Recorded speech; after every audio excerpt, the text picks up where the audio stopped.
आज की मोटरसाइकिलें इंजीनियरिंग का सच्चा चमत्कार है। इस एनिमेशन में मोटरसाइकिल के अंदर के पार्ट्स को दिखाया गया है।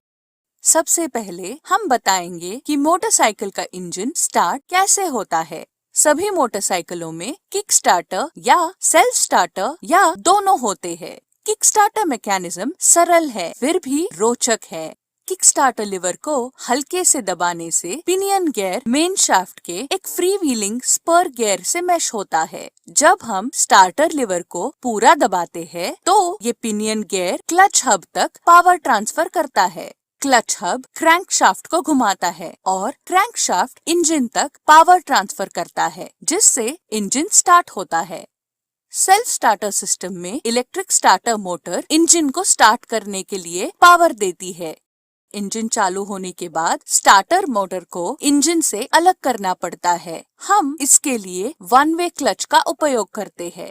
इसमें एक आउटर रेस और एक इनर रेस होती है। इन दोनों रेसेस के बीच में रोलर्स होते हैं। जब स्टार्टर मोटर आउटर रेस को घुमाता है, तो रोलर्स इन दो रेसेस के बीच में फंस जाते हैं और दोनों रेसेस एक साथ घूमने लगते हैं, जिससे इंजन तक पावर ट्रांसफर होता है। इंजन चालू होने के बाद इनर रेस स्टार्टर मोटर से ज्यादा तेजी से घूमने लगते हैं, जिससे रोलर्स स्वतंत्र हो जाते हैं और आउटर रेस तक पावर ट्रांसफर होने से रोकते हैं। इंजन स्टार्ट होने के लिए इंजन के अंदर इग्निशन होना जरूरी होता है। मोटरसाइकिल इंजन में इग्निशन के लिए एक स्पार्क प्लग का उपयोग किया जाता है। स्पार्क प्लग को ठीक से स्पार्किंग करने के लिए 20,000 वोल्ट तक आवश्यकता होती है। यहाँ दिखाए गए मॉडल में स्टेटर का उपयोग करके वोल्टेज प्राप्त किया जाता है। मोटरसाइकिल के स्टेटर में कॉपर कॉइल्स होती है। इंजन के फ्लाईव्हील में परमानेंट मैग्नेट्स होते हैं, जो फ्लाईव्हील के साथ घूमता है और कॉइल में करंट पैदा करता है। स्टेटर का प्रत्येक आउटपुट अलग अलग सिस्टम को पावर देता है, जो इस डायग्राम में दिखाया गया है।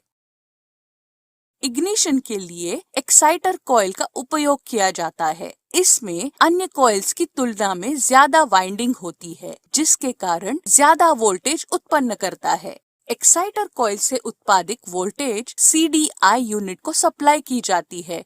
AC CDI यूनिट का कनेक्शन यहाँ दिखाया गया है। CDI यूनिट के अंदर एक कैपेसिटर होता है, जो चार्ज को स्टोर करता है। फ्लाईव्हील के पास में पिकअप कॉइल होती है। पिकअप कॉइल में एक मैग्नेट होता है, जिसके ऊपर कॉइल होता है। फ्लाईव्हील की बाहरी सतह पर प्रोजेक्शन होती है। जब फ्लाईव्हील घूमता है और पिकअप कॉइल के पास प्रोजेक्शन पहुँचता है, तो कॉइल में वोल्टेज उत्पन्न होता है। यह वोल्टेज CDI यूनिट के अंदर के एक स्विच को चालू करता है, जिससे सभी चार्ज कैपेसिटर से डिस्चार्ज हो जाता है। यह वोल्टेज को और बढ़ाने के लिए इग्निशन कॉइल का उपयोग किया जाता है। इग्निशन कॉइल एक स्टेप अप ट्रांसफार्मर है, जो इनपुट वोल्टेज को 200 गुना तक बढ़ाता है, जो स्पार्क प्लग को फायरिंग करने के लिए पर्याप्त है।